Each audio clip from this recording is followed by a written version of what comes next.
Você que está aí atrás, se você quiser vir, tem alguns espaços aqui, sair dessa cadeirinha de plástico, fique à vontade, tá bom? A Grazi já adiantou, mas eu quero só reforçar, agradecer sua presença aqui no nosso meio, que Deus esteja com você, que Deus esteja falando ao seu coração. Esse mês de maio estamos falando sobre a família, sobre alguns problemas que nós encaramos com a família. A série desse mês se chama Famílias por um Fio. No primeiro domingo nós tratamos que quando há uma inversão de papéis entre filhos e pais, quando as crianças passam a assumir a liderança da casa, seja o adolescente, seja um filho adulto, não respeitando os seus pais, isso gera muito problema para a família. Outra coisa que nós também tratamos e pensamos que a resposta, falamos no primeiro domingo que a resposta está em Cristo Jesus. Segundo domingo falamos sobre a inversão de papéis, quando alguns dentro da casa acham que é um projeto pessoal, particular, não é um projeto para levá-los a uma maturidade, quando inverte entre felicidade e maturidade. Isso tem gerado alguns problemas, criado filhos imaturos, maridos, esposas imaturas. Isso tem produzido alguns problemas e sinalizando, dizendo que em Cristo Jesus nós também temos a resposta. Hoje eu quero falar de um tema um pouco mais amargo um pouquinho, mas eu quero antes de adiantar, eu quero te adiantar que eu quero apontar a resposta para isso. A resposta para isso, tá? Então nós vamos tratar de um assunto aqui que eu preciso tratar, que ele tem causado muito problema nas casas, nas famílias, mas eu sei que Jesus tem a resposta para isso. Nós vamos tratar é sobre a quebra do 7º mandamento. O que é o 7º mandamento? Não adulterarás. Quando o adultério ele entra dentro da família, seja de qual parte for, e aí eu vou ampliar um pouco mais, não só adultério no sentido de um homem sair com outra mulher que não lhe pertence, mas o 7º mandamento também fala do pecado na área sexual. Então não afeta só o casal, afeta os filhos também dentro de casa. Eu creio que esse é um dos grandes perigos que colocam a família numa sinuca de bico. Numa situação muito complicada. Algumas famílias de fato ficam num fio muito fino. E se a graça não for tratando, não resolve. O 7º mandamento fala sobre o adultério. Mas eu quero ampliar um pouco mais sobre todos os pecados envolvidos na área sexual que tem afetado a família. Há muito tempo, eu creio que você já assistiu esse filme também, um filme chamado Atração Fatal, com Michael Douglas e Glenn Close. Ele era casado, muito bem casado, um advogado bem estabilizado, ele casado com uma criança de 6 anos, e eu me lembro do filme que ele entra num elevador, e ali ele encontra, que é a Glenn Close, ele encontra com essa artista ali, está encenando, e ele tem um caso com ela. Ele tem uma relação sexual com ela, e ele achou que estava tudo bem. E aí o filme vai se desenvolvendo, desenrolando, e aquela mulher não sai do pé dele, e vai sugando ele um pouco. Quando pensa que não, fala com ele, eu estou grávida de você, hein? E ele falou assim, não, é muito simples, vamos abortar essa criança, vamos tirar essa criança do nosso caminho. Ele falou assim, de jeito nenhum. E ela foi perturbando ele, até que no final do filme, eu vou falar o filme que já passou nos canais de televisão há muito tempo, né? Até que ela acabou sendo assassinada, porque teve um crime dentro de casa. Ela acabou sendo morta, ela perseguiu a esposa dele. Ou seja, isso é um pequeno sintoma quando o adultério entra em casa. Os cinemas mostram isso, os filmes mostram isso. Por mais que muitas das vezes não mostram isso de forma muito clara, mas o que a gente percebe é que quando o 7º mandamento ele é quebrado, quando existe o adultério, a família toda, se Deus não tratar, fica um problema muito sério. Nós hoje vivemos num tempo, queridos, onde há uma enxurrada de questões relacionadas com sexo fora dos padrões de Deus. Porque eu vou dizer uma coisa para você, queridos. Se você crê em Deus, você não pode viver de qualquer jeito.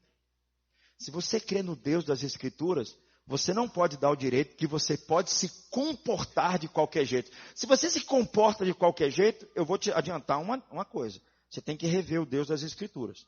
Se tem uma coisa que Deus é ético, moral, ele pune o mal. E ele mostra na lei dele de forma clara, os 10 mandamentos é uma expressão do caráter de Deus. Quem é Deus? Dá uma olhadinha para os 10 mandamentos, você vai saber de melhor quem é Deus. Está lá, expressa o caráter dele.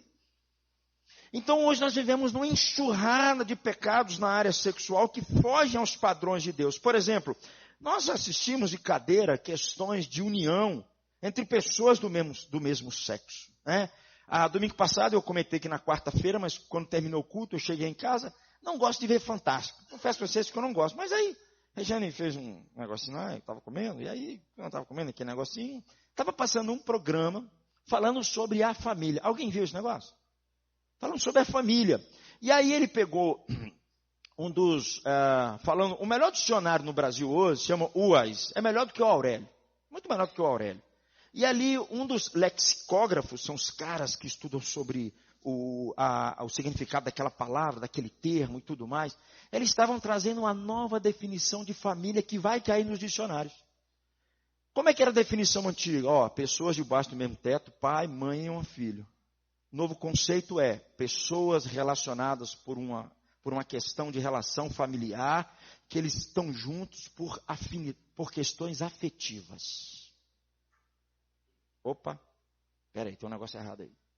Então, essa questão, quando eu trato da questão sexual, a gente percebe que são aberrações do nosso tempo, que fogem aos padrões de Deus, que quando eles invadem a família, causam alguns problemas. Por exemplo, a enxurrada de sexo que a gente tem no nosso tempo, a gente tem uma boa porcentagem até mesmo de cristãos, que já não vem problema algum uma pessoa casada fazer sexo com a outra pessoa que não é o seu cônjuge.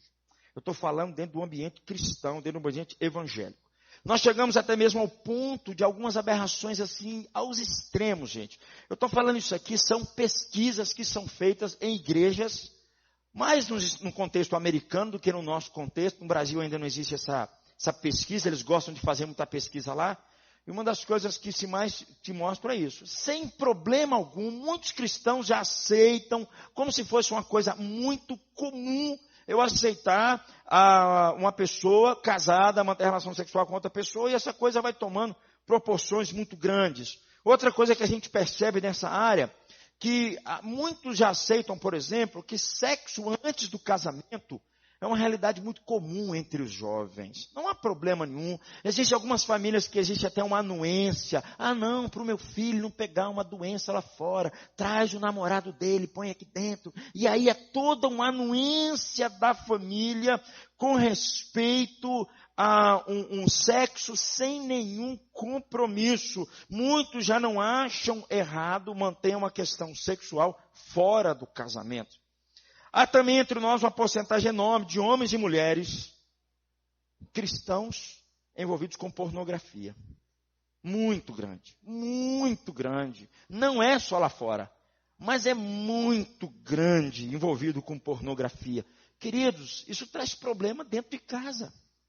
Problemas sérios com os filhos, com os relacionamentos e tudo mais. Fora isso tudo, nós temos uma avalanche de filmes, novelas, músicas, teatro, desenhos, tudo que anuncia o sexo fora do casamento, como uma coisa muito comum, muito prazerosa, uma aventura muito legal, e por incrível que pareça, quando você vê essas coisas, eles não veem caos nenhum na família. O cara lá mantém um relacionamento com a moça que ele encontrou na faculdade, os dois vivem bem num paraíso. É isso que passa para a minha cabeça, é isso que eu percebo quando eu vejo os filmes. Então, a gente encontra essa enxurrada de coisas invadindo a cabeça dos nossos filhos, invadindo as nossas cabeças diariamente. Às vezes você sai na rua, um outdoor.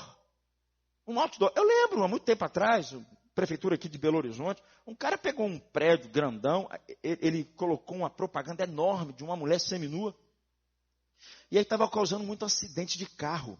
Um prefeito assumiu por um dia, ele era cristão, um vice-prefeito, assumiu por um dia que ele assumiu, foi lá e tirou aquele negócio. Usou um reboliço danado, mas ele acabou tirando aquele negócio. Então, fora tudo isso que nos são expostos todos os dias. Uma outra coisa também muito séria nessa questão, quando a gente fala sobre o sétimo mandamento, é a sensualidade. Não sei se alguns sabem, mas a revista Playboy, que por muito tempo foi a top nesses assuntos, né, e era muito teoricamente cobiçada porque apresentava artistas e tudo mais, ela está perdendo o seu mercado. Por quê? Porque elas sabem que os adolescentes hoje já têm acesso à pornografia ao vivo e a cores de todas as pessoas. Então a Playboy não está dando mais conta. Não adianta ficar pagando caro um artista daquela para ficar aparecendo na capa de revista, porque não vai dar. Mas o que eles vão fazer que eu ouvi falar? Vão explorar a sensualidade feminina. A sensualidade feminina. Então, queridos, a sensualidade também tem a ver com a questão da exploração sexual, tem a ver com pecados fora dos padrões de Deus. Deus fala que a sensualidade, ela é pecado. Às vezes, queridos, me dói o coração, porque às vezes eu fico vendo adolescentes, pré-adolescentes, elas estão se vestindo como uma mulher, e elas já estão sendo, assim, cobiçadas pelo olhar dos homens. Uma menina de 15 anos, 13 anos, sensualidade. Às vezes os pais não percebem que estão promovendo a sensualidade das suas filhas, promovendo a sensualidade dos seus filhos, os levando a um caminho que pode ser um beco sem saída para a vida dos nossos próprios filhos, patrocinando às vezes uma vida vulgar, uma vida vil, uma vida de baixo calão. O Tim Keller, ele tem uma frase, eu anotei essa frase, eu gostei demais. Ele diz assim, a frase dele: até agora nunca houve uma cultura na história do mundo que coloque tanta ênfase, tanta esperança em sexo para a sua felicidade. Nunca. Quem está falando isso é um cara estudioso. E ele fala que nunca uma geração achou que a felicidade fosse o sexo. Como a nossa geração se explorasse tanto isso. Para piorar ainda mais a situação, a gente percebe que cada vez que o tempo vai passando, vão criando mecanismos para facilitar o sexo fora do compromisso. Por exemplo, há muito tempo atrás já tinha a pílula anticoncepcional. Mas hoje nós já temos, por exemplo, camisinha. Hoje nós já temos a pílula do dia seguinte, e ela é abortiva. Pelo menos no meu conhecimento eu sei que ela é abortiva. Então o menino foi na festinha com a mocinha, saíram lá, fizeram o que não deviam fazer, e aí a menina falou: será que eu estou grávida? Compra uma pílula no dia seguinte, quando pensa que não está abortando uma criança. Todos esses meios, para não piorar, que nós estamos às portas de aprovar, permita Deus que não, mas já está, a gente estava vendo o impeachment, né, dessa semana da presidente da República, mas se você entrasse no site do Senado, tinha assim, Comissão de Direitos Humanos. Se você clicasse lá, havia uma comissão discutindo sobre a questão do aborto. Na mesma semana. Trazer a lei do aborto para o nosso país.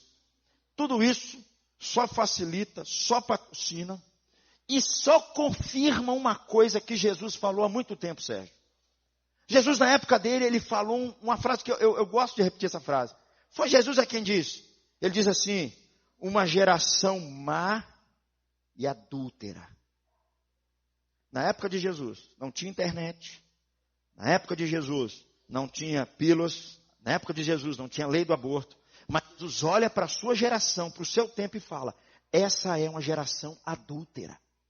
E é interessante porque Jesus, logo depois, ele também vai falar assim, que é do coração do homem que procede prostituição, furtos, adultérios, procedem homicídios de dentro do coração do homem. É interessante esse texto, porque Jesus coloca prostituição no meio de homicídio, no meio de furtos. As pessoas acham que simplesmente a prostituição é uma coisa muito pequena, não vai causar muito alvoroço. O nosso país é o país do carnaval, não há tanto problema na exposição dessas coisas, não há tanto problema em relação a isso, mas para Jesus haviam sérios problemas em relação a isso. Se você, meu amigo, puder pegar depois a lista que Paulo traz dos pecados, que Paulo sempre ele trazia algumas listas de pecados. você vai perceber que Paulo sempre colocou a prostituição em primeiro lugar da lista. Que a prostituição lá é uma palavra que nós conhecemos bem, é a palavra porneia, que é pornografia. Então, prostituição não é só alguém que vende o corpo. É todo tipo de pecado associado às questões pornográficas. Paulo ele dizia coisas mais ou menos assim, ó, as obras da carne são conhecidas e são prostituição, impureza, lascívia. Em outro texto ele diz, nenhum continente ou impuro herdará o reino de Deus. Em outro texto ele diz assim, fazei, pois, morrer a vossa natureza terrena, prostituição, impureza, paixão, lasciva. Em outro texto Paulo diz, nem impuros, nem idólatras, nem efeminados herdarão o reino de Deus. No finalzinho de Tessalonicenses ele escreve, sem a santificação, ele diz assim, buscai a santificação, se abstenham da prostituição. Paulo repete isso em praticamente todas as suas cartas. Não é só Paulo, Pedro fala sobre isso, e no finalzinho de Apocalipse, e eu queria que você lesse comigo esse texto, olha o que o autor escreve, uma figura do final dos tempos. Leia comigo. Então exclamou com potente voz, dizendo, caiu, caiu a grande Babilônia, e se tornou morada de demônios, covil de toda espécie de espírito imundo, e esconderijo de todo gênero de ave imunda e detestável. Pois todas as nações têm bebido do vinho do furor da sua prostituição. Com ela se prostituíram os reis da terra. Também os mercadores da terra se enriqueceram à custa da sua luxúria. Ele está se referindo ao poder do governo do Império Romano. Babilônia aqui se refere ao Império Romano. Ou seja, os impérios se juntam e de uma forma ou de outra eles ganham financeiramente com esse patrocínio da prostituição, com esse patrocínio daquilo que é lascivo, daquilo que é mal, daquilo que joga contra a família, daquilo que joga contra valores, contra princípios. Meus amigos, eu quero pensar com você nessa noite justamente sobre isso. Porque a quebra do 7º mandamento, que é muito mais do que só adultério, tem sido uma grande porta de entrada para destruir famílias, para botar famílias a perder, para colocar a família numa situação muito difícil. E às vezes eu fico me perguntando, por que os maridos ou as esposas não são fiéis? Fizeram um compromisso diante de Deus. E aí eu quero pensar, a partir da vida de um personagem, que por causa da entrada do adultério na família dele, a família dele teve um balanço muito grande. Com certeza é o rei Davi. Homem iníquo segundo o coração de Deus. Homem que por causa do seu vacilo, nós vamos ver aqui, em desprezar o que Deus queria falar com ele, experimentou o fruto amargo do adultério dentro da sua casa, consequências enormes, mas, e aqui eu quero te adiantar, nada que Deus não pudesse curá-lo, nada que Deus pudesse tratar o seu coração, nada que Deus não pudesse realmente resolver a sua vida e colocar as coisas em ordem. Antes da gente ler o texto, eu lembro no seminário, Guilherme, uma vez um pastor foi pregar, eu até brinquei uma vez com um conselho, falei sobre isso, né? Aí um pastor foi pregar e falou assim, eu vou pregar para vocês nessa noite as 4 barras que derrumam o homem. Primeira barra, barra de ouro. Segunda barra, barra da saia. Terceira barra, barra de direção. Quarta barra, conhaque São João da Barra. São as 4 barras que derrumam o homem. E de fato, a barra da saia tem derrubado muita gente. Tem matado muita gente a barra da saia. Por onde eu quero começar? Eu quero pensando com você a partir do rei Davi. Eu queria convidar você, por onde é que tudo começou? Adultério. 2 Samuel, capítulo 11, versículos de 1 a 5. Eu vou ler o versículo ímpar. Queria que você me acompanhasse. O texto é um pouco longo. E eu queria que você lesse comigo. Diz aí. Decorrido um ano, no tempo em que os reis costumavam sair para a guerra, enviou Davi a Joabe e seus servos com ele e a todo Israel, que destruíram os filhos de Amon e sitiaram Rabá. Porém, Davi ficou em Jerusalém.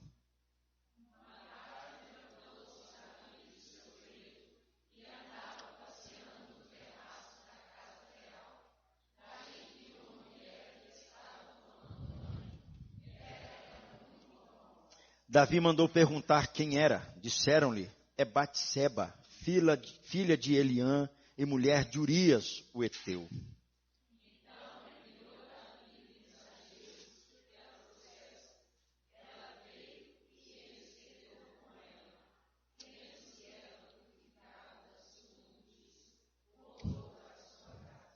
A mulher concebeu e mandou dizer a Davi.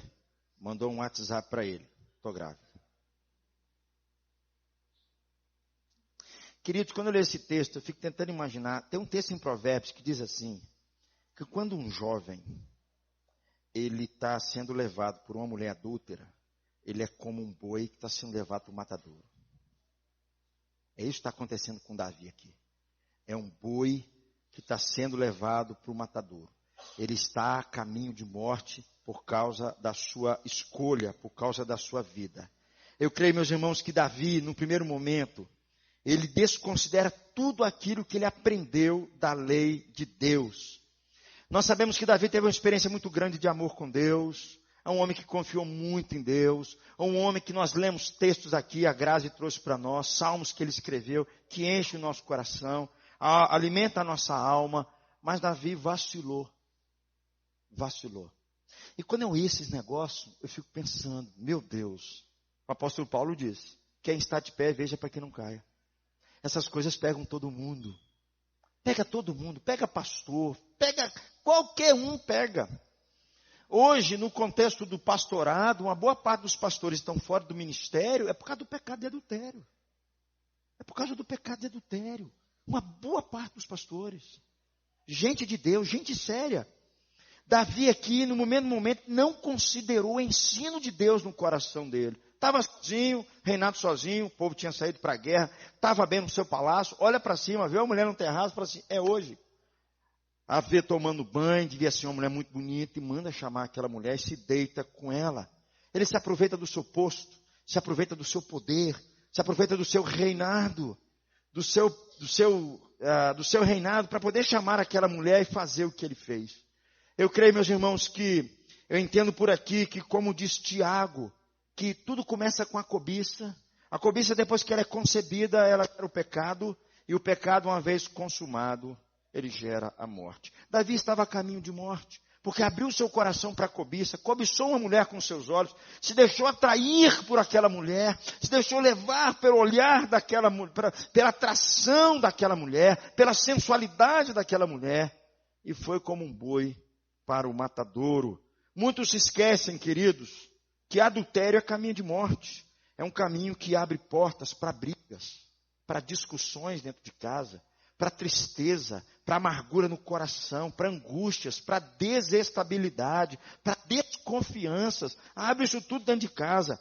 Tudo o que Deus menos quer que nós experimentemos.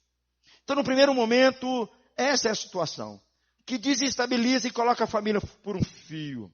E aí, queridos, trazendo para a nossa geração, é uma geração extremamente idólatra com respeito à pornografia. É extremamente idólatra. A gente precisa entender isso. Os meios de comunicação, as coisas que vemos, que ouvimos, é uma geração movida pela pornografia. É uma geração. Às vezes o cara está trabalhando na internet numa boa, quando pensa que não aparece uma imagem na frente dele. Quantos casais que começaram dando errado, porque o cara simplesmente começou a conversar na internet com outra mulher. Hoje é a coisa mais simples que tem. Às vezes os pais não atentam e nem perguntam o que os filhos estão fazendo com o seu celular, com a sua internet que eles acessam. Isso é sério, queridos. Isso é sério. Não é só a gente casada, começa com os nossos filhos. Eu não acredito, eu tenho dificuldade com isso, que para mim cair no pecado adultério, eu já estou alimentando o meu coração, Celifas. Eu já estou alimentando o meu coração. Eu posso cair, mas eu creio que antes alguma coisa está alimentando o meu coração. Logo em seguida, Davi, ele consuma este pecado. Segundo Samuel, capítulo 11, versículo logo abaixo, versículo 6 a 17, convido você mais uma vez, vou ler os pares e você os ímpares, por favor. Então, depois que recebeu o WhatsApp da Batseba, falando que ela estava grávida, enviou Davi mensageiros a Joabe, dizendo, manda-me Urias, marido de Batseba, o heteu. Joabe enviou Urias a Davi.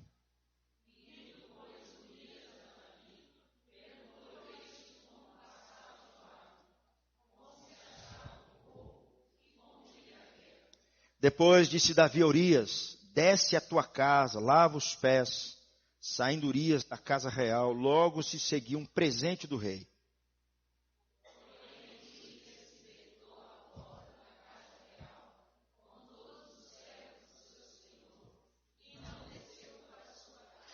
Fizeram-no saber Davi, dizendo, Urias não desceu à sua casa. Então disse Davi a Urias, não vens tu de uma jornada? Por que não desceste à tua casa?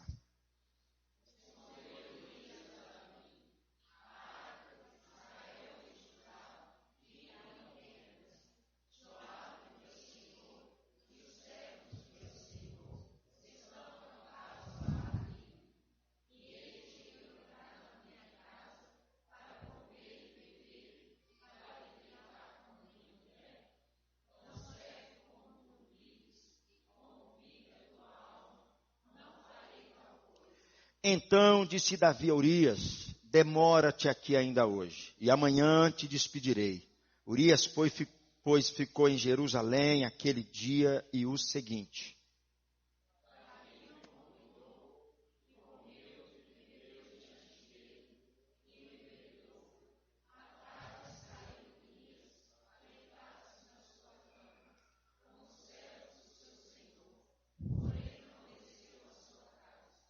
Pela manhã, Davi escreveu uma carta, um atestado de Urias, a Joabe, e lhe mandou por mão de Urias.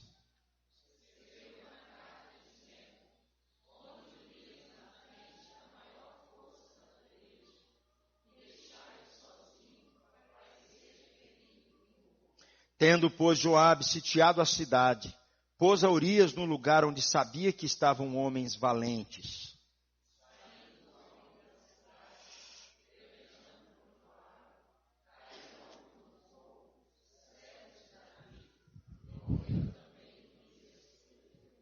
Queridos, é triste você ver o que o pecado faz com o ser humano. O que o pecado faz com as famílias. O que o pecado faz com as pessoas.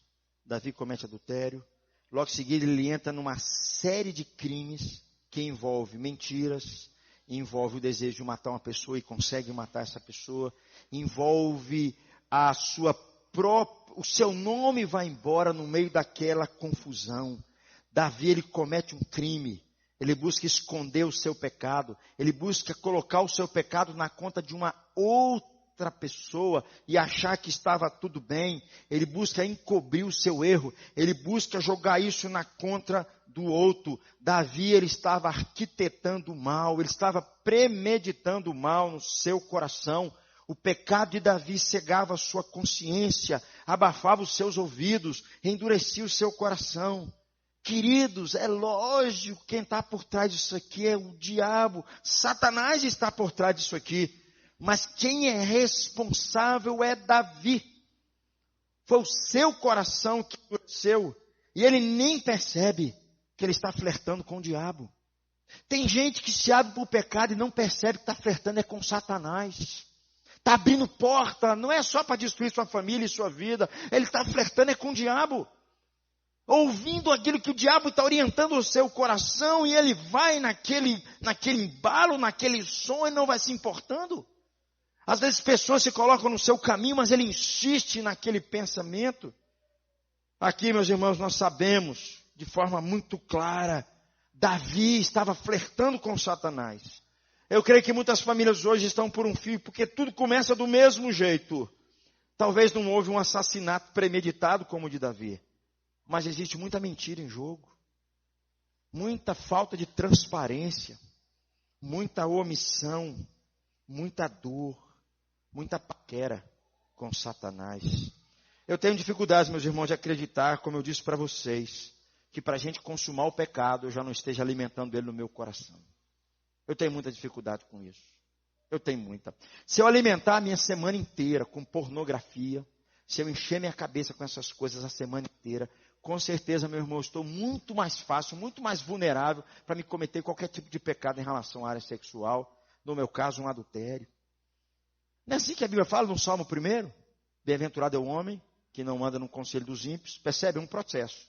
Não se detém no caminho de pecadores, nem se assenta na roda de escarnecedores. É um processo. Ele não vai direto lá para a roda de escarnecedores. Ele começa aqui, ó, devagarzinho. E quando nós vamos enchendo nosso coração com essas coisas, quando nós vamos permitindo fazer essas coisas, a gente vai abrindo um buraco onde a gente vai cair, muitas vezes levar os nossos filhos, levar a nossa família, levar o nosso pai, levar a nossa mãe.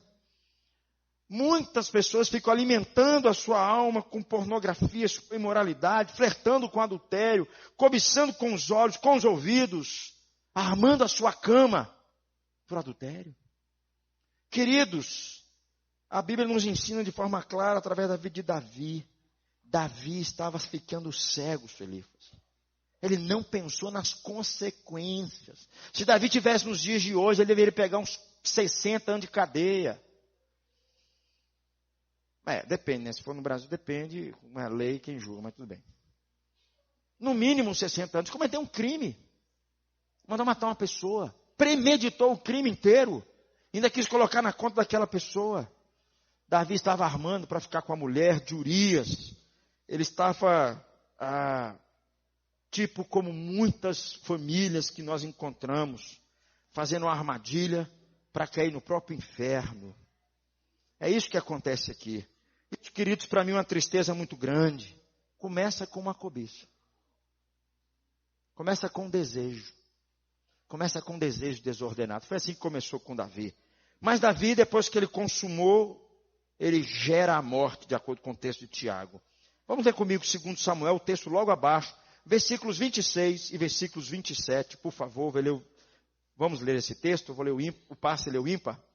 Ouvindo, pois, a mulher de Urias, que seu marido era morto, ela o pranteou.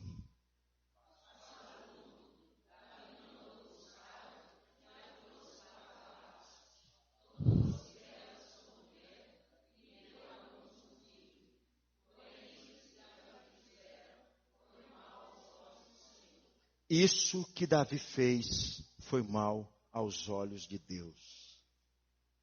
Isso que Davi fez foi mal aos olhos de Deus. Tem muita gente que esquece que logo depois da cobiça, logo depois do adultério, logo depois do pecado que se abre para essas coisas, se não houver arrependimento, se não houver perdão, se a graça de Deus não alcançar, se a compaixão de Deus não atingir o coração das pessoas, a pessoa ela começa a se envolver em mentiras, logo em seguida ela esconde, logo em seguida ela gasta o dinheiro, e quando a coisa é consumada, ela assume. É esse processo, queridos, que o diabo quer enredar as nossas vidas. Ele quer botar a gente nessa sinuca. Primeiro, uma coisa parece muito infantil, uma cobiça. Mas o ponto final dessa história é alguém que está sendo morto, extremamente morto. É como se fosse uma espiral ladeira abaixo, assim, ó. Eu estava bem, e aí quando penso que não, entra o pecado da pornografia na minha vida, aí quando penso que não, eu começo a mentir para as pessoas, aí quando penso que não, começo a mentir, eu começo a esconder, gastar meu dinheiro e vai embora. É isso que vai acontecendo com a vida de Davi.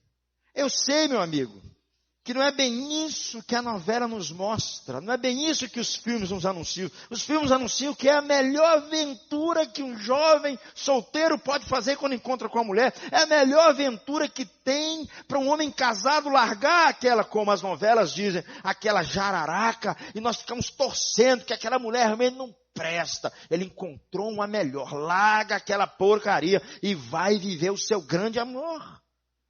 Quem aqui nunca torceu nas novelas por coisas como essa? O cara está em adultério e nós estamos torcendo pela vida dele, porque de fato a mulher dele não presta. É o que nós vemos o dia inteiro. Mas eles não mostram isso para a gente. O que mostram é aquela historinha como sempre conhecemos. Os dois terminaram felizes para sempre. O que não mostra, Nilcilene, é muita dor, eles não mostram. O que não mostram é a tristeza, é a insegurança, as dificuldades dentro de casa. O que não mostra são as dores causadas por tudo isso, pelos desentendimentos dentro da família, em relação aos filhos, em relação à pessoa, em relação à família maior. Isso eles não mostram. Mas essa é a realidade que nós encontramos. É justamente o que Tiago nos diz. Pecado consumado gera a morte dos relacionamentos, a morte de vida saudável, de família saudável, de confiança, a morte de compromisso, a morte de fidelidade, coisas caras que Deus quer que a gente desfrute, coisas que fazem bem à nossa alma, ao nosso coração, à nossa igreja, à nossa família, à nossa sociedade. O texto nos diz ali de forma muito clara, meus irmãos, o que Davi fez foi mal aos olhos de Deus. Eu creio, meus irmãos, que muito do mal que há no mundo, muitas famílias sofrendo, porque tudo começa quando as pessoas se esquecem de que estão debaixo dos olhos do Senhor. E o salmista nos diz que os olhos do Senhor contemplam todas as coisas. Salmo 139 nos diz que como é que eu vou escapar do olhar de Deus? As pessoas se esquecem desse detalhe. Se esquecem que aquilo que fazemos não escapa aos olhos do Senhor. Parece que Davi aqui, para Davi, estava muito bem. Traz uma mulher para sua casa, adultera com ela, tem um filho com ela, manda matar o seu marido. Para ele nada está acontecendo. É uma frasezinha que nós usamos muito no Brasil, chamado impunidade. Já ouviu o que é impunidade? Eles falam que o Brasil é o país da impunidade. O que é impunidade? Enquanto eu não for pego, eu continuo fazendo. Enquanto ninguém pegar, eu continuo fazendo. Queridos, um cristão não pensa assim. Porque ele não pensa assim porque ele sabe que os olhos do Senhor estão em todos os lugares. Ele quer agradar primeiro ao seu Senhor. Ele não vive em função da aparência, daquilo que as pessoas dizem para ele. É o que acontece com a vida de Davi. Eu creio, querido, que hoje muitos jovens envolvidos numa vida promíscua, imorais, em pecado, porque se esquecem de que Deus os chamou para agradar a Deus, mas vivem desagradando a Deus, porque fica namorando com essas coisas. Prefere ouvir a voz do seu coração, prefere ouvir aquilo que o diabo está dizendo. Começa com um assunto muito simples na internet. Alguém manda uma mensagenzinha e fala assim: nossa, você é tão bonita. Você é linda. Ah, é? Aí eu começo. É simples, queridos. Não precisa mais do que isso. Essas coisas não param mais. Vão deixando as pessoas atoladas e criando seus problemas. Davi desconfiou do amor de Deus. Davi desconfiou do cuidado de Deus. Davi se abriu para aquilo que há de pior. Porque a vida de Davi é mais ou menos assim. O melhor da vida dele, o pior da vida dele. Estou tratando do pior da vida dele. Ele achou que por um momento Deus não estaria atento ao que ele estava fazendo. Queridos, quantos problemas nós poderíamos evitar na nossa vida e na nossa família se nós percebêssemos, Toninho, que Deus está presente em todos os lugares. Quantas confusões poderiam ser evitadas quando alguém resolve dar um pulinho e olhar para o lado de fora. Quantos problemas. Davi desconfiou do amor de Deus. Toda essa atitude impensada de Davi trouxe muita angústia para a sua casa. Trouxe vergonha para a sua nação inteira. Porque Davi, queridos, a gente tem que prestar atenção no seguinte. Davi era o modelo que Deus queria para a nação de Israel, do governo de Deus através da vida de um homem. Era o governo teocrático de Deus, dando exemplo para todas as nações. Davi faz com que as nações blasfemem do nome de Deus. Davi faz com que as nações blasfemem o nome da igreja. Blasfemem o nome do nosso Senhor Jesus. Queridos, não se esqueça uma coisa. O pecado sempre paga com a morte. Hein? O pecado, ele sempre paga com a morte. Com muito choro no final. Mas eu creio, meus irmãos, e aqui eu quero caminhar para a melhor parte. Que onde abundou o pecado, sobreabundou a graça. E eu creio, meus irmãos, da mesma forma, quando essas coisas se instalam na nossa vida, e nós vamos perceber na vida de Davi, como é que isso foi mudado. Algo novo pode surgir. Eu chamei isso de ressurreição, porque ele estava morto em seus pecados. Olha o que diz o texto logo abaixo. Segundo Samuel, capítulo 12, versículos 1 a 15. Eu vou ler o versículo ímpar e você o par, e assim a gente vai até o final. Vamos lá? O Senhor enviou Natã a Davi.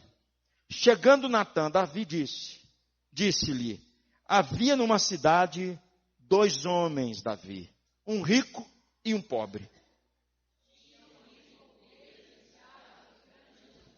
Mas o pobre não tinha coisa nenhuma, senão uma cordeirinha que comprara e criara, e que em sua casa crescera, junto com seus filhos. Comia do seu bocado, do seu copo bebia, dormia nos seus braços, e a tinha como filha.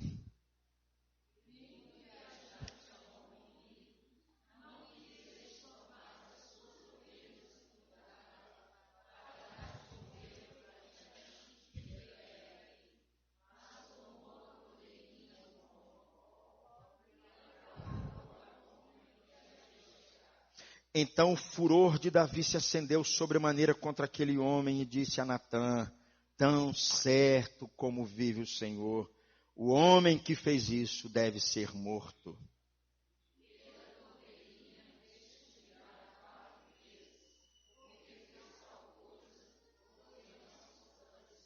Então disse Natã a Davi, tu és o homem, Davi. Assim diz o Senhor Deus de Israel, eu te ungi rei sobre Israel, eu te livrei das mãos de Saul.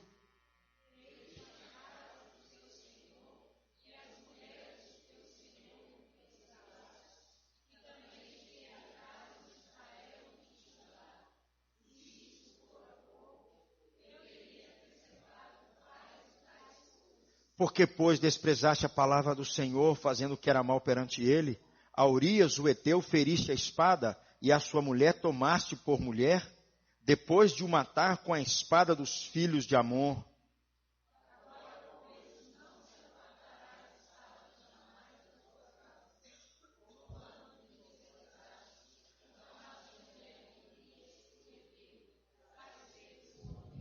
Assim diz o Senhor, eis que da tua própria casa suscitarei mal sobre ti, tomarei tuas mulheres à tua própria vista, e as darei ao teu próximo, o qual se deitará com elas em plena luz deste sol.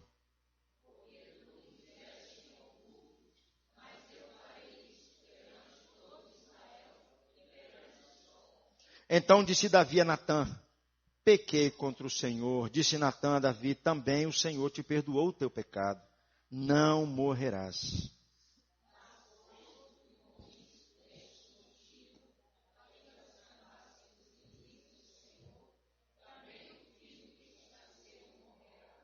Então Natã foi para a sua casa. Eu creio, queridos, que a ressurreição para mim aqui significa uma nova vida, uma vida transformada, onde o velho homem morre, onde as suas paixões morrem junto com ele. Quando eu leio esse texto, o meu coração se alegra imensamente, porque eu me lembro do Evangelho. Eu me lembro que o Evangelho restabelece todas as coisas. O Evangelho traz perdão, o Evangelho traz cura, o Evangelho coloca as coisas no lugar. O Evangelho vai tratando o nosso coração. Muitas vezes nós não temos a consciência de que nós, muitas vezes, somos o pivô da confusão na nossa casa, na nossa família. Mas o texto diz que a palavra de Deus, o poder da palavra de Deus muda toda essa história. Davi, ele foi confrontado pelo profeta Natã. O profeta Natã é a ideia da boca de Deus. Sabe aquela ideia da impunidade que eu falei? O que confronta um cristão? É a palavra de Deus. A palavra de Deus, quando chega e quando ela toca o coração, ela tem poder para transformar o ser humano, mudar o ser humano. Natã aqui foi homem de Deus, boca de Deus, e foi essa palavra que confrontou Davi, e disse para Davi assim, Davi, Deus tem uma palavra para te dar, para mostrar onde você foi, o que você está fazendo, onde está o seu caminho. Natã aqui, queridos, ele conta a Davi uma história, para Davi ajudar a ver-se a si mesmo, porque muita gente, quando está atolada nos seus pecados, ele não consegue olhar a sua própria condição, olhar o seu próprio coração. Natã contou uma historinha para Davi, uma parábola para Davi, para abrir os seus olhos. E Davi fica irado com aquele homem que faz aquilo com aquela cordeirinha. E Natã fala, Davi, esse homem é você. É você que fez isso, é você que tomou essa cordeirinha, a única cordeirinha que aquele homem tinha. você pegou e ficou com ela. Natan chama a atenção de Davi, dizendo assim: Davi, você se esqueceu o que Deus fez por você. Perceba no texto, meus irmãos, que ele traz uma lista de várias coisas que Deus havia feito para Davi. Diz assim: Davi, você não era nada. Eu escolhi você, Deus escolheu você, você era o mais fraquinho de todos os seus irmãos, mas Deus escolheu você, Ele ungiu você como rei, Davi. Se você hoje é rei, porque foi Deus quem colocou você lá, não foi a sua conquista. Davi, quando você estava sendo perseguido, foi Deus quem te livrou da mão de Saul, não foi a sua habilidade, não foi a sua artimanha. O que você fez, o que você tem hoje, Davi, você só tem porque foi Deus quem te deu. A posição que você tem hoje, porque Deus quem te colocou. A pergunta de Natan serve para nós, para os nossos dias. Davi, por que você desprezou a palavra de Deus? Por que você não deu ouvidos à palavra de Deus, Davi? Por que você não está se deixando conduzir pela palavra de Deus, Davi? Eu creio, meus irmãos, as maiores lições para nós está aqui. Porque antes da cobiça instalar-se no nosso coração, em primeiro lugar, nós desprezamos as Escrituras. Antes da cobiça e do pecado tomar a minha vida, a palavra de Deus já foi embora há muito tempo. Eu não estou dando ouvido mais para a palavra de Deus. Eu não estou me importando muito com a palavra de Deus. Eu estou deixando de canto. Foi o que aconteceu com Davi. Natan olha para Davi e fala: Natan, o seu problema é que você não deu ouvido à palavra de Deus. E eu vim aqui trazer isso para você. Meus irmãos, como nós precisamos de gente na nossa caminhada que muitas vezes põe o dedo na nossa ferida. Como nós precisamos de homens e mulheres de Deus, que são sensíveis ao mover de Deus, e nos direcione para a vontade de Deus, e fala assim: não vai nesse caminho. Eu creio, meus irmãos, que a restauração de famílias, o ressurgir de uma nova pessoa só começa quando a palavra de Deus retorna. Quando o ser humano abre seus ouvidos para aquilo que Deus tem para falar para ele. Quando ele se sujeita à palavra de Deus, quando ele não trata a palavra de Deus com desdém, com descaso. Porque o pecado faz a gente fazer isso. Eu estava ouvindo um dia desse um pastor, ele estava falando do crescimento que estava tendo na igreja dele. Foi numa das conferências que nós fomos. Eu estava ouvindo novamente, ele estava falando do crescimento da igreja dele, o que Deus estava fazendo na igreja dele. E havia um pastor lá de uma denominação, não vou falar o nome, mas ele saiu da denominação, estava vivendo uma vida toda bagunçada. E um rapaz da igreja se aproximou dele, depois virou para o pastor e falou assim: pastor, eu nunca vi um homem tão adúltero e tão terrível como esse pastor. Ele não está ouvindo ninguém mais. Ele não está sendo mais confrontado pelas Escrituras. Restauração, querido, só começa quando Deus começa a falar ao nosso coração. O que me chama a atenção aqui, para Deus fazer um novo Davi, porque Davi ouviu aquilo que Natan tinha para falar com ele. Davi se humilhou, Davi reconheceu o seu pecado, Davi reconheceu o seu erro, Davi reconheceu a sua falha. A vida de Davi estava começando a se ressurgir. Davi falou assim: será que Deus me perdoa? Será que Deus pode me tratar? E Natan fala com ele assim: Deus já te perdoou. Olha comigo o versículo 13, por favor. Então disse Davi a Natan: pequei contra o Senhor. Disse Natan a Davi: também o Senhor te perdoou o teu pecado, não morrerás. Davi se arrependeu, queridos. Davi se arrependeu. Foi isso que mudou a sua vida, que mudou a sua história. As consequências da sua maluquice continuam na sua vida. Se você depois pegar a história de Davi, você vai chorar. Um irmão comete incesto com uma irmã. Depois um irmão mata o outro irmão. Depois um filho persegue o rei.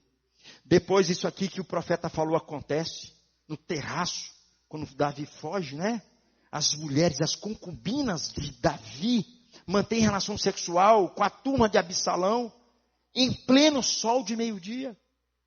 As consequências continuam, mas Deus perdoou Davi. Deus deu uma nova estrutura para a vida de Davi. Deus restabeleceu o seu coração. E aí o que me chama a atenção, e eu sou obrigado a ler com você esse texto. Porque o Salmo 51 é a oração de um homem arrependido. É a oração de um homem que entendeu a mensagem. O Salmo 51 foi escrito dentro desse contexto. Nós vamos ler só algumas partes e eu queria que você lesse comigo. Por favor, Salmo 51, a oração de alguém que entendeu a mensagem da palavra de Deus chegando ao seu coração. Leia comigo, por favor. Compadece-te de mim, ó Deus, segundo a tua benignidade e segundo a multidão das tuas misericórdias, apaga as minhas transgressões. Lava-me completamente da minha iniquidade e purifica do meu pecado, pois eu conheço as minhas transgressões e o meu pecado está sempre diante de mim. Pequei contra ti somente, e fiz o que é mal perante os teus olhos, de maneira que serás tido por justo no teu falar e puro no teu julgar. Versículo 10. Cria em mim, ó Deus, um coração puro, e renova dentro de mim um espírito inabalável. Não me repulses da tua presença, não me retires o teu santo espírito. Restitui-me a alegria da tua salvação e sustenta-me com espírito voluntário. Versículo 16. Pois não te comprases em sacrifícios, do contrário eu tos daria, e não te agradas de holocaustos.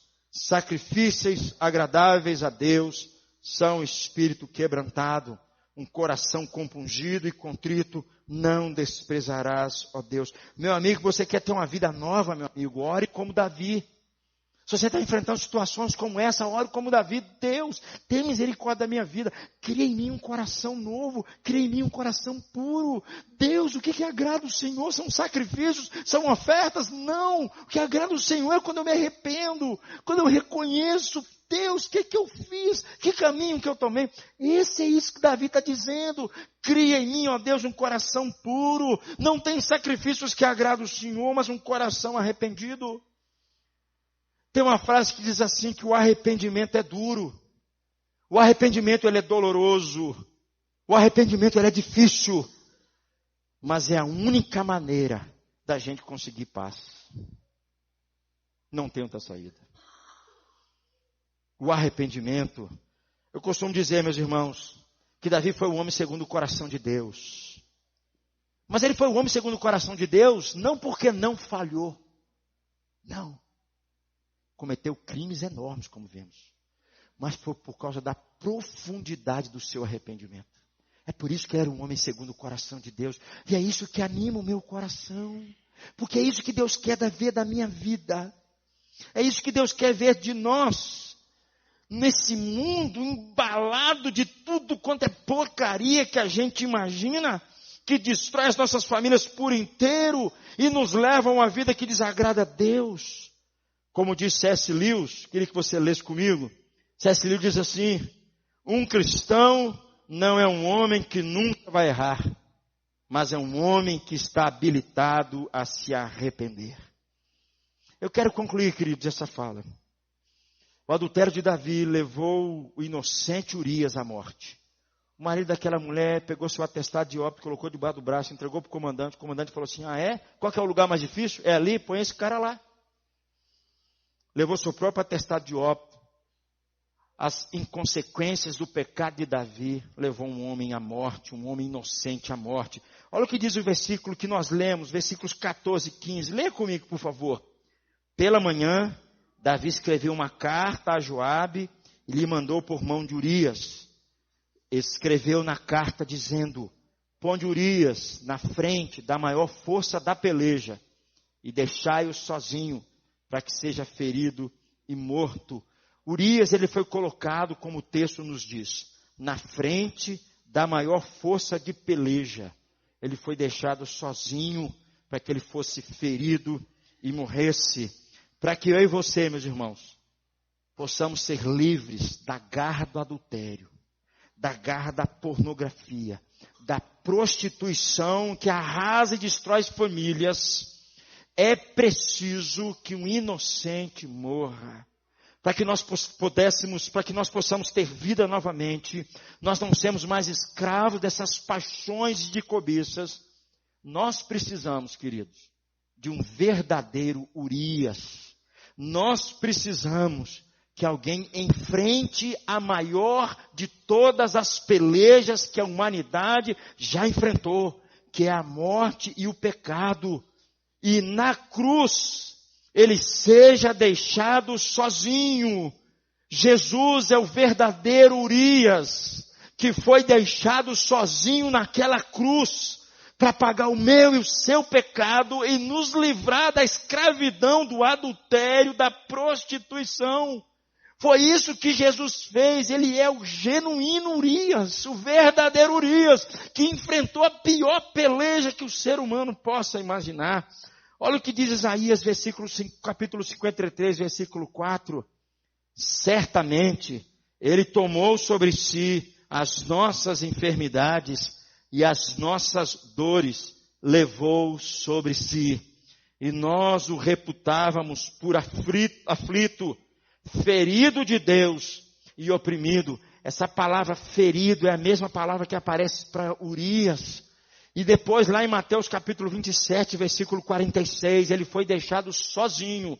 Leia comigo, por favor.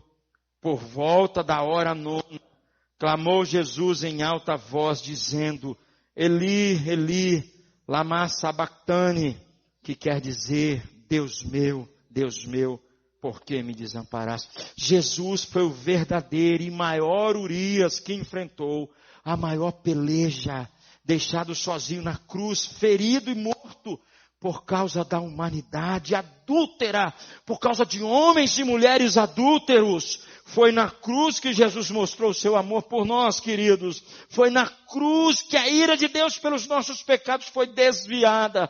Foi na cruz, nas costas de um inocente, que se deu no nosso lugar, que é a única possibilidade de que eu e você possamos ser maridos, que possamos amar as nossas esposas. Esposas que sejam fiéis aos seus maridos. Filhos que não se deixem levar pela prostituição dessa geração maluca. Somente aqueles que um dia se arrependem e creem na mensagem do Evangelho. E como diz Tim Keller numa frase, o Evangelho é a boa notícia de que Deus realizou a nossa salvação para nós por meio de Cristo, para destruir, leia comigo, todos os resultados do pecado no mundo. Jesus venceu, queridos. E hoje, aqueles que oram como Davi, que clamam como Davi, algo novo acontece na casa dele, na vida dele. Porque o verdadeiro Urias, Jesus, já não mais vai nos deixar como escravos do adultério. Às vezes eu fico me perguntando, como é que Satanás pode te acusar? Como é que Satanás pode me acusar? Sabe como é que Satanás me acusa? Me levando a olhar para o meu pecado. Mas o que a Bíblia me ensina, que eu preciso olhar para a cruz. Eu preciso olhar para Jesus. É assim que Satanás me acusa. Porque a cruz me diz que Jesus me perdoa ali. Que eu sou uma nova criatura. Eu não sou mais escravo dos meus pecados, das minhas paixões. O que os homens e mulheres e famílias precisam nessa geração má e adulta, queridos, é do Evangelho. A última frase para a gente terminar essa mensagem. Tim Keller novamente. O Evangelho é um anúncio de algo que já aconteceu na história. Algo que tem sido feito para você, que muda o seu estado para sempre. Algo feito por você, que muda o seu status. Antes você estava morto, agora você está vivo. Antes você era escravo das suas paixões, agora você é livre em Cristo Jesus. Antes você andava igual um louco por esse mundo afora, igual um animal, igual um bicho no cio. Agora não, você é livre em Cristo. Antes seu coração estava cheio de adultério, agora você tem uma nova vida. É isso que o Evangelho proporciona. Por isso que nós não podemos tirar os olhos do Evangelho. Os maiores crimes que os crentes cometem é porque tiram os olhos do Evangelho.